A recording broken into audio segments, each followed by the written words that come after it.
de lancer un appel à la délégation de service public.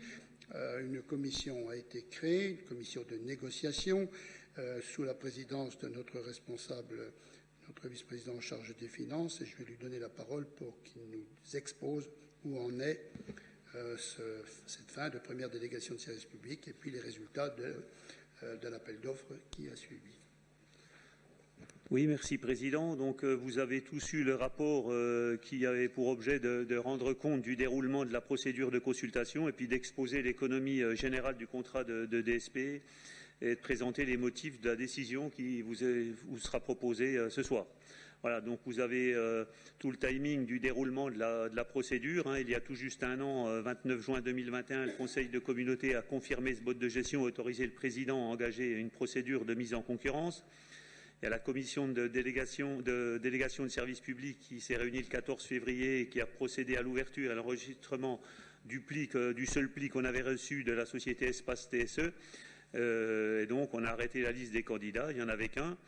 Le 17 mars, cette même commission a procédé à l'ouverture de l'offre et par conséquent des négociations ont pu être organisées sur la base des précisions complémentaires apportées par la société Espace TSE. Donc les négociations qui ont été ouvertes le 12 avril ont fait l'objet de plusieurs séances de travail et de négociations organisées entre les élus, les services de PMA et les représentants nationaux et locaux de la société Espace TSE. Donc à leur terme, aucune offre finale n'a cependant été remise par cette société, malgré la demande formulée par PMA. Donc voilà, on en reparlera un peu plus tard. Donc il y a un rappel d'économie générale du contrat de délégation. Pour ceux qui ne savent pas ce que c'est qu'une délégation de service public, donc PMA entend confier par contrat de gestion d'un équipement de service public dont elle a la responsabilité à un délégataire à qui sera transféré, en contrepartie du droit de l'exploiter, un risque lié à l'exploitation de l'ouvrage. Et le délégataire assumera la responsabilité de la gestion et de l'exploitation du service public grâce aux ouvrages qui lui sont remis par le délégant. Donc il y a des précisions sur la durée du contrat, 5 ans, sur les obligations du délégant, les mises à disposition des ouvrages, des locaux, sur les travaux de grosses réparations et de renouvellement, sur le contrôle du délégataire. Il y a tout un truc sur les principes généraux du contrat. Il y a les objectifs du contrat, donc les objectifs sportifs, donc l'accueil de grandes manifestations, le soutien au club à travers les deux salles AXO 2, AXO 3, les objectifs en matière de développement culturel. L'AXO est une salle avec une jauge de 6400 places. Les objectifs en termes de développement économique, avec des manifestations à caractère professionnel, commercial ou des forums. Et voilà, le délégataire veille à ce titre à conserver une programmation ventilée dans ces 3 domaines. Il y a des contraintes particulières de service public imposées aux délégataires, donc là je ne vais pas revenir dessus. Concernant l'équilibre financier du contrat, voilà, donc il y avait un petit rappel des critères de jugement des offres. Le critère numéro 1, c'était la valeur économique qui était à 60%. La valeur économique était définie par le montant de la compensation forfaitaire annuelle, et puis les tarifs, et puis une valeur technique, 40%, garantie offerte sur l'exploitation et la qualité du service proposé pour 20%, et 20% la politique de mise en valeur du site et de sa promotion pour 20%. Bien entendu, une seule offre a été reçue, donc la pondération a été neutralisée. Donc suite à la remise de l'offre initiale par le candidat le 7 février, 3 tours de négociation étaient organisés, les 12 avril, 3 mai et 20 mai. Donc le président m'avait mandaté pour engager les discussions avec la société Espace TSE, mais j'étais accompagné donc de Jean André, vice-président en charge de la commission 12, et Jean-Luc Guillon, conseiller délégué au sport.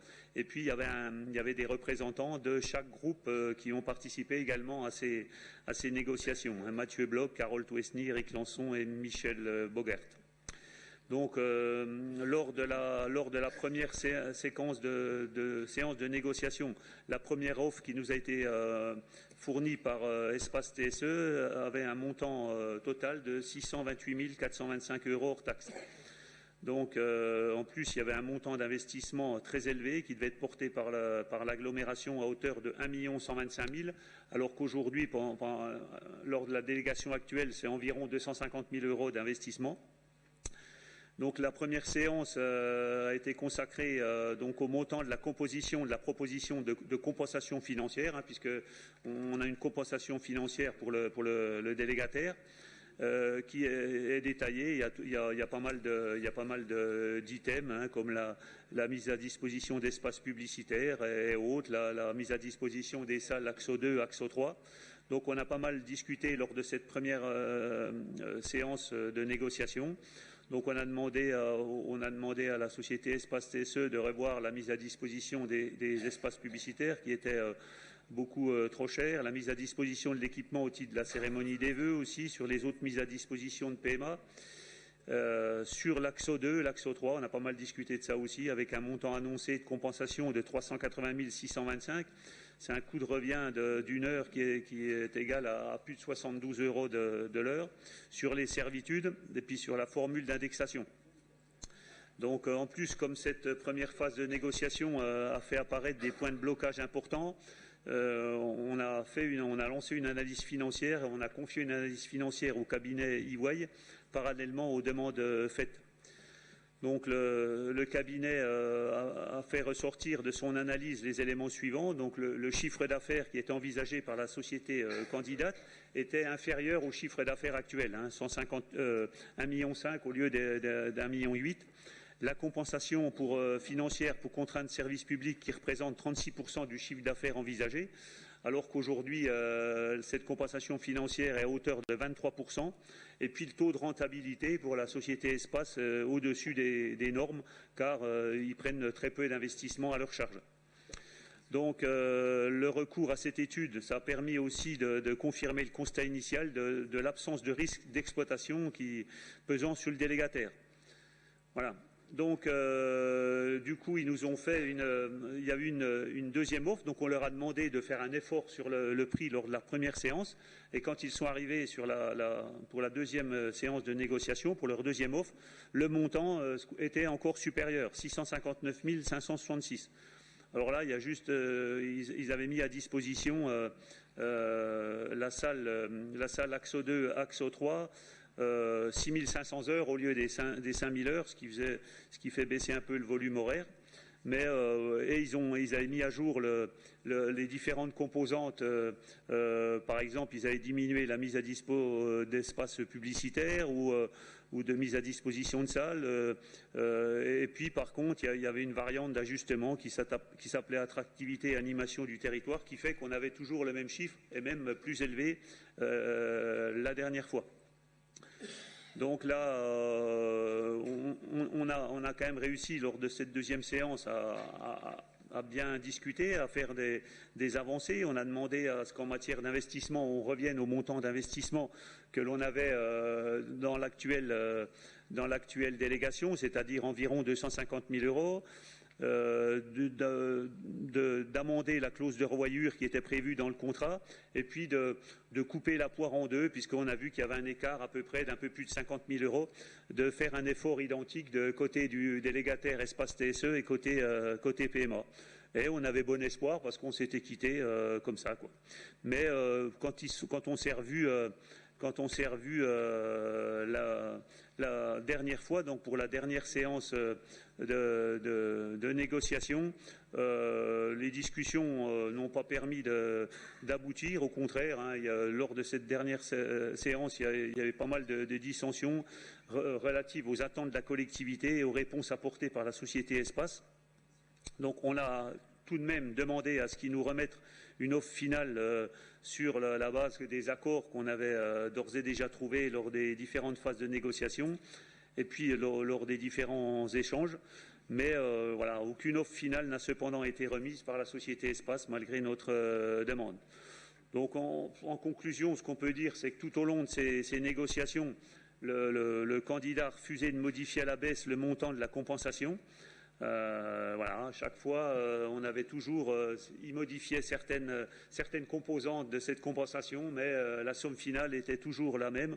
On a compris depuis la première séance que voilà, ils arrivaient avec un montant de compensation et ils n'en bougeraient pas, quoi. Ils nous disent que voilà, c'est une salle il y a une forte concurrence dans le secteur, mais tout ça, ça avait déjà été pris en charge puisqu'ils avaient baissé leur chiffre d'affaires par rapport à la délégation actuelle. Et franchement, enfin, c'est ce qu'a confirmé le cabinet qui nous a accompagnés aussi. Les différentes offres témoignaient d'une absence manifeste de risque pris par le candidat. Voilà. Donc, l'absence de dépôt d'offre finale par le candidat démontre l'impossibilité d'un aboutissement satisfaisant, puisqu'en plus, on n'a pas eu la dernière offre. Donc, ce qu'il est par conséquent proposé, comme le permettent les dispositions de l'article R3125.4 du Code de la commande publique, c'est de déclarer la procédure sans suite et en conséquence de reprendre l'exploitation de l'équipement en régie. Donc voilà, donc on arrive, le contrat de DSP actuel arrive à échéance le 30 juin 2022. Donc dans cette perspective, donc 7 postes sont à créer au sein du personnel de la collectivité. C'est les 7 personnes qui travaillent actuellement à l'Axone, à la société SNC l'Axone. Sachant que ce retour en régie, c'est une situation provisoire. On va mettre à profit la deuxième partie d'année, voire peut-être un an, pour réfléchir à se structurer.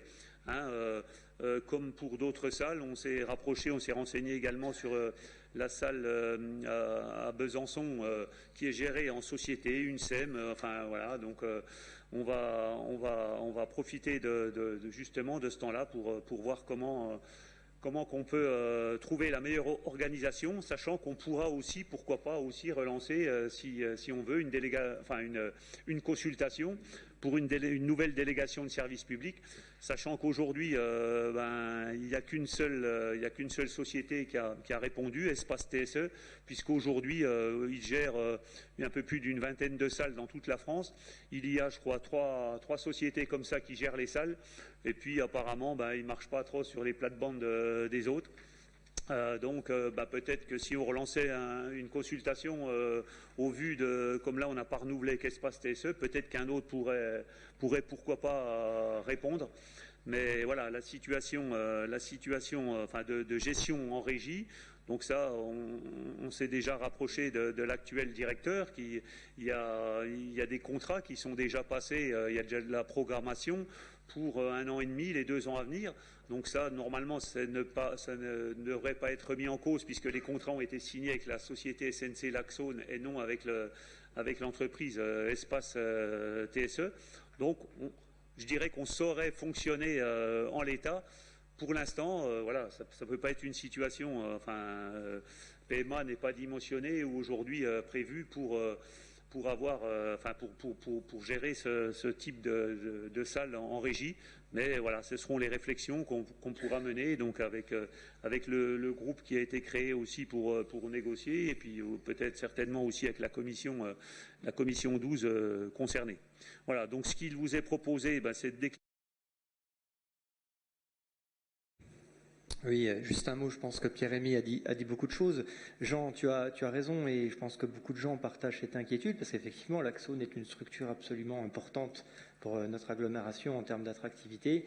Ce n'est pas qu'une structure destinée simplement au concert, mais c'est une structure multiple, comme tu l'as souligné. Alors, ce qu'il faut savoir, c'est qu'on a été quand même victime pendant ces périodes de négociation d'une sorte de chantage quand même.